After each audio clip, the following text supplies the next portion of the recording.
saja sambil nunggu yang lain saya kira. Assalamualaikum warahmatullahi wabarakatuh. Selamat pagi, salam sejahtera untuk kita semua. Bapak Ibu sekalian, pertama-tama kita senantiasa menjadikan puji syukur hadirat Allah yang masih memberikan kesehatan kepada kita semua, sehingga pada pagi hari ini kita bisa melaksanakan tugas kita, saya selaku dosen dan Bapak Ibu sekalian selaku pelajar atau mahasiswa yang mengikuti kuliah. Mudah-mudahan bisa diikuti dengan sebaik-baiknya.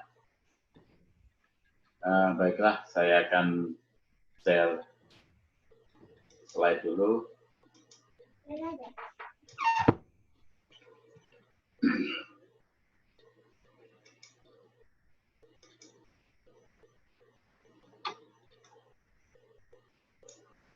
Oke, pada pagi hari ini saya mencoba untuk menyampaikan materi yang terkait dengan sistem produksi ternak ruminansia, terutama dari sisi pakannya. Dalam mencapai sustainabilitas atau keberlangsungan pakan ini, tentunya ada hal-hal yang perlu kita perhatikan juga, terutama disordernya dalam sistem nanti, sehingga salah satu isu yang mungkin saya angkat di sini adalah tentang gas metan dari hasil produksi fermentasi dari ternak ruminansia ini. Saya mulai dari paper yang ditulis oleh Harinder Makar di dalam salah satu chapter di FAO Books, ya. Judulnya ada Toward Sustainable Animal Diets. Ada 4 hal yang mungkin perlu kita cermati di sini.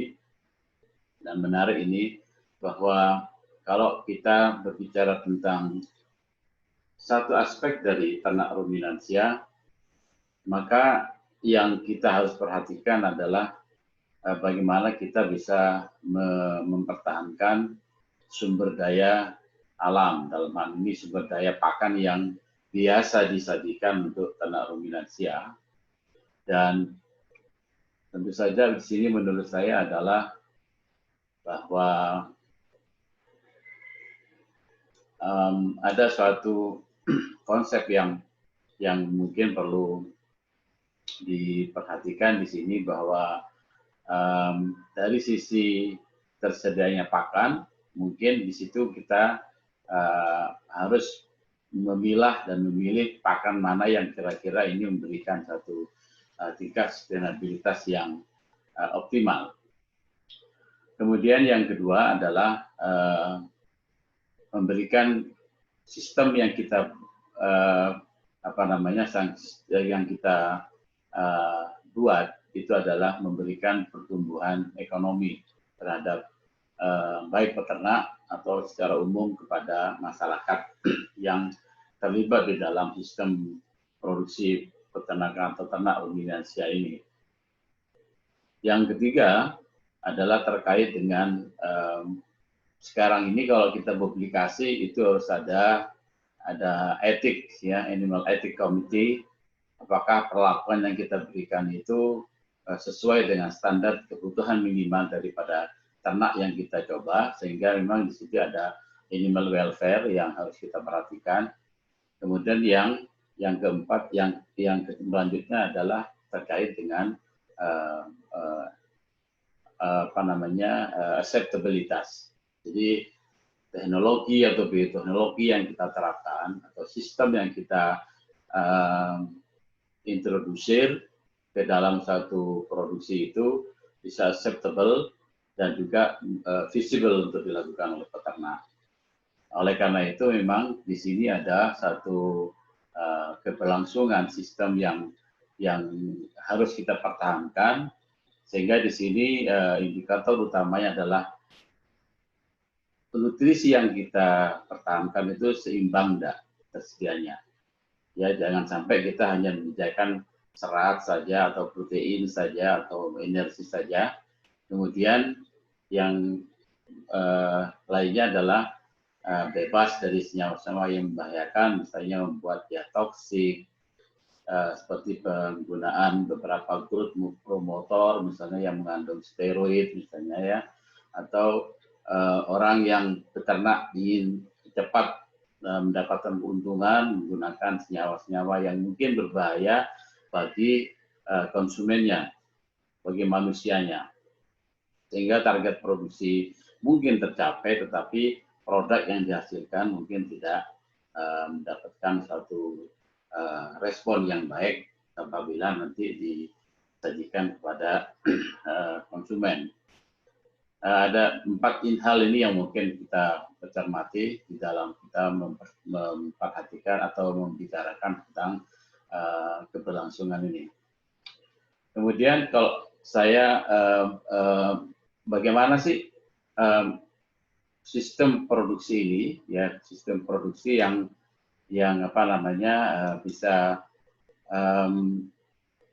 kita pertahankan dari sistem ini. Jadi saya saya mengambil paper dari ini penulis dari Filipina, dari Italia, yang banyak bekerja juga di dalam sistem.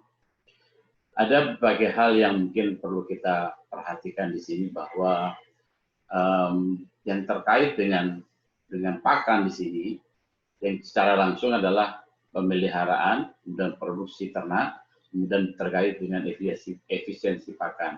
Kemudian juga bagaimana dengan dampaknya dari pakan itu bisa menjadikan satu sistem yang aman terhadap lingkungan dan memberikan juga kenyamanan kepada ternak yang dipelihara. Sehingga di sini di dalam paper ini jelas secara rinci dijelaskan bagaimana langkah-langkah untuk mencapai satu sustainabilitas, termasuk di sini dia melaksanakan atau mengajarkan tentang sumber daya genetik dan pemulihan ternak untuk bisa mendapatkan ternak-ternak yang memang kalau dipelihara itu gayut dengan lingkungan yang ada. Jadi sementara ini saya menilai bahwa di fakultas kita ini agak masih terkotak-kotak ya. Jadi yang nutrisi kerja nutrisi, yang breeding kerja breeding, jadi yang repro kerja repro. Jadi tidak ada terintegrasi secara utuh menurut saya. Sehingga contohnya begini, belum ada penelitian yang misalnya melakukan rekayasa genetik atau kuantitatif genetika yang misalnya menseleksi ternak domba atau kambing atau ternak-ternak ruminansia yang mungkin lebih tahan terhadap pakan-pakan yang berkualitas rendah, yang bisa mengkonversi pakan yang berkualitas rendah menjadi tampilan yang optimal.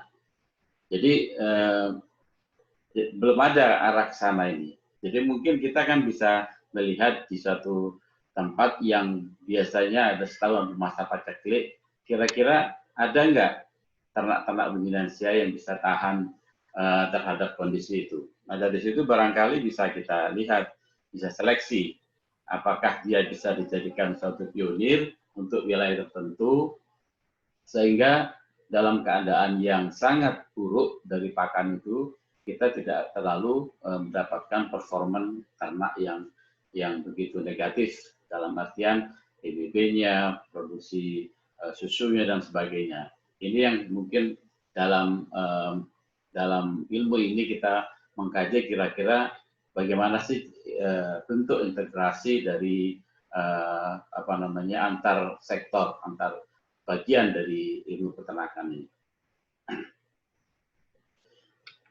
Oke, saya akan fokus kepada 3 ini, jadi pemeliharaan yang secara intensif, kemudian bagaimana di negara berkembang, kemudian tentunya akan berdampak kepada kebutuhan manusia akan pangan yang berkualitas tinggi. Nah, kita perhatikan di di dunia ini ada dua sistem yang mungkin ada tiga barangkali ya, ada intensif, ada ekstensif dan semi ekstensif ya. Jadi kalau semi ekstensif itu sebenarnya pada saat tertentu. Jadi di sistem penggembalaan atau sistem yang biasanya extensive grazing pada saat musim dingin di mana rumput-rumput mati, maka pada saat itulah mereka dibawa ke menjadi intensif. Tapi pada dasarnya mereka adalah extensive system atau grazing system. Kemudian bagaimana melihat tujuan pemeliharaan, apakah untuk daging, susu, atau sebagai drought animal atau tenaga kerja. Kemudian kita melihat monokultur dibandingkan dengan mixed farming.